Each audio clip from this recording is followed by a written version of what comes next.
यहाँ मैं बात करने जा रहा हूँ फ्रीक्वेंसी होपिंग स्पेक्ट्रम के बारे में। तो चलिए शुरू करते हैं। For frequency hopping spectrum it means FHSS systems, the total available bandwidth is split into many channels of smaller bandwidth plus guard spaces between the channels। यानी कि FHSS सिस्टम्स के लिए जो भी हमारे पास टोटल बैंडविथ होता है, टोटल अवेलेबल बैंडविथ होता है, हम क्या करते हैं उसे बहुत सारे n नंबर ऑफ़ चैनल्स में हम क्या कर देते हैं, डिवाइड कर देते हैं। और ये जो n नंबर ऑफ़ चैनल्स में हम डिवाइड करते हैं, ये चैनल्स जो होते हैं इनकी जो बैंडविथ होती है वो काफ़ी स्मॉल होती है। साथ ही साथ इस स्मॉल बैंडविथ वाले मैनी चैनल्स के साथ हम देते हैं कुछ गार्ड स्पेस भी देते हैं चैनल्स के बीच में। Transmitter and receiver stay on one of these channels for a certain time and then hop to another channel. देखिए यहाँ पर जो हम बहुत सारे चैनल्स में स्प्लिट कर रहे हैं, यानी कि हम जो भी हमारे पास टोटल अवेलेबल बैंडविथ है उसे जब हम n नंबर ऑफ़ चैनल्स में डिवाइड कर दे रहे हैं, जिसमें कि स्मॉलर बैंडविथ और गार्ड स्पेस भी है उन चैनल्स के बीच में, तो इन चैनल्स के साथ ट्रांसमीटर और रिसीवर ये भी कुछ समय तक रहते हैं और रहने के बाद वो होप कर जाते हैं, यानी कि आप बोल सकते हैं मूव कर जाते हैं to another channel. This system implements FDM and TDM। यह सिस्टम इम्प्लीमेंट करता है FDM और TDM को, यानी कि फ्रीक्वेंसी डिवीज़न मल्टीप्लेक्सिंग और टाइम डिवीज़न मल्टीप्लेक्सिंग दोनों को इम्प्लीमेंट करता है। The pattern of channel usage is called the hopping sequence. The time spent on a channel with a certain frequency is called the dwell time। Pattern of channel usage को बोला जाता है hopping sequence. Time spend जो किया जाता है channel के साथ एक सर्टन फ्रीक्वेंसी के साथ, उसे कहा जाता है ड्वेल टाइम। FHSS आता है दो वेरिएंट्स में, स्लो और फास्ट होपिंग पे। देखिए जैसे कि आप देख सकते हैं यहाँ पर आपको FHSS के यहाँ पर दो वेरिएंट दिख रहे होंगे। एक स्लो होपिंग है जिसमें कि 3 बिट्स पर होप है, और दूसरा जो वेरिएंट है वो है फास्ट होपिंग जिसमें 3 होप्स पर बिट है। स्लो होपिंग में, in slow hopping the transmitter use one frequency for several bit period. देखिए स्लो होपिंग में क्या होता है, ट्रांसमीटर यूज़ करता है सिर्फ और सिर्फ एक फ्रीक्वेंसी को मल्टीपल बिट पीरियड्स के लिए। जो आपका डायग्राम है, ये डायग्राम में आप देख सकते हैं कि हमारे पास 5 यूज़र बिट्स हैं। ये हमारे पास 5 यूज़र बिट्स हैं अलग अलग। इसके बाद इसमें बोला जा रहा है 5 यूज़र बिट्स के साथ क्या है, period TB with the bit period TB। अब देखिए इन सभी में एक तरीके से आप देख सकते हैं कि इस तरीके से जो पीरियड का इस्तेमाल हो रहा है इसे हम बोलते हैं बीट पीरियड। इस बीट पीरियड का इस्तेमाल हो रहा है। परफॉर्मिंग स्लो होपिंग, ये परफॉर्म करते हैं स्लो होपिंग को। The transmitter uses the frequency F2 for transmitting the first 3 bits during the dwell time TD।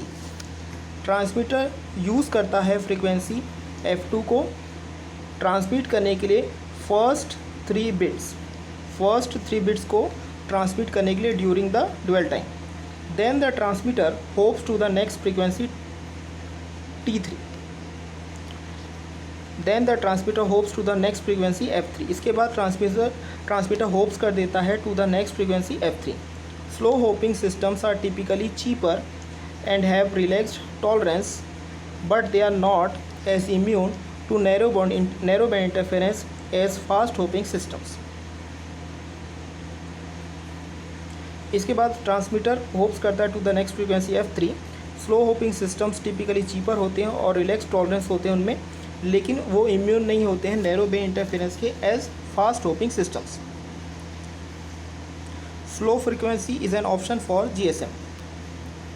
For fast hopping systems the transmitter changes the frequency several times during the transmission of a single bit. Fast hopping systems के लिए transmitter change करता है frequency को several times during the transmission of a single bit. The transmitter hops 3 times during a bit period. Transmitter hops करता है 3 times during a bit period.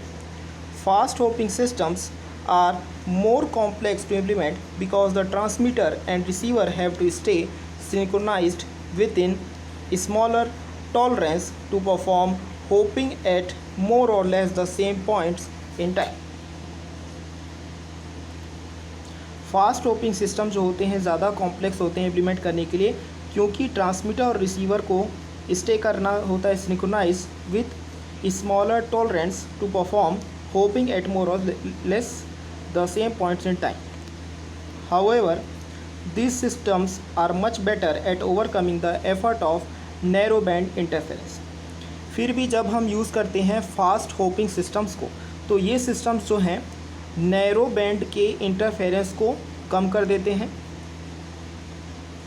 और frequency selective fading करते हैं, क्योंकि ये स्टिक करते हैं एक ही फ्रीक्वेंसी को for a very short time. दूसरा एग्जांपल जो FHSS सिस्टम का है वो है ब्लूटूथ. FHSS सिस्टम का जो दूसरा एग्जांपल है वो है ब्लूटूथ, जो कि परफॉर्म करता है 1600 होप्स पर सेकेंड और यूज़ करता है 79 hops carrier equally space with 1 megahertz in the 2.4 gigahertz ISM band.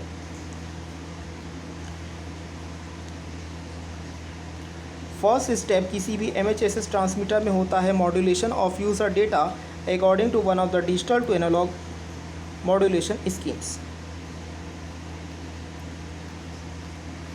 Receiver of an FHSS system को यह पता होता है कि कैसे होपिंग सीक्वेंस को सिंक्रोनाइज रखना है.